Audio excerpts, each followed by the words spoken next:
सध्या भारतीय क्रिकेट संघाचा श्रीलंकेविरुद्ध कसोटी मालिका सुरू आहे आणि याच्यामध्ये पहिला विजय हा श्रीलंकेविरुद्ध भारताने मिळवला असला तरी शुभमन गिलचं मात्र अपयश पहिल्या कसोटीमध्ये दिसून आलं.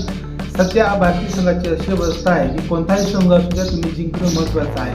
भले मग श्रीलंका असेल, बांगलादेश असेल किंवा आणखी झिम्बाब्वे असेल, तुम्ही जिंकणं अत्यंत महत्त्वाचं आहे. अशा परिस्थितीमध्ये आता दुसरा सामना भारतीय संघ जिंकण्याच्या बाजूनं वाटचाल करताना दिसून येतोय.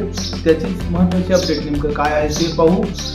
कारण बांगलादेश सुद्धा कसोटी रँकिंगमध्ये भारताच्याही पुढं असल्याचं दिसतंय आणि ऑस्ट्रेलियाने नेमकं त्यांना नुकतंच हरवलं असल्यामुळे थोडासा फायदा भारतीय संघाला दिसून येतोय.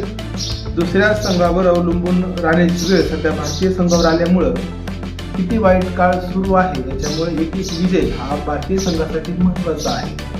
यशस्वी जयस्वाल 45 धावा काढून बाद झाला. दुसऱ्या कसोटी सामन्याची अपडेट आहे. के राहुल 18 धावा, त्यानंतर देवदत्त पडिक्कल याने 117 धावा केल्या, ही त्याची महत्त्वपूर्ण खेळी मानली जाते या सामन्यामध्ये. शुभमन गिल जो पहिल्या सामन्यामध्ये प्रचंड अपयशी ठरला होता त्यानं 50 धावा पूर्ण केल्या. रिषभ पंत 3 धावावर रिटायर्ड हर्ट झाला आणि रवींद्र जडेजा 43 धावा काढून बाद झाला.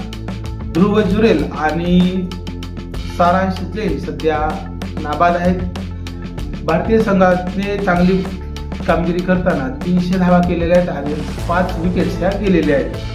हाही सामना भारत जिंकेल आणि पुढे होणाऱ्या मोठ्या संघांविरुद्धचे सामने जिंकण्यासाठी प्रयत्न करून कसोटी क्रिकेटच्या वर्ल्ड कपमध्ये सेमीफायनल फायनलपर्यंत जातोय का हे बघणं महत्त्वाचं आहे. कारण इथून पुढचा प्रत्येक विजय हा भारतासाठी अत्यंत महत्त्वाचा आहे. एकही पराभव घेऊन चालणार नाहीये.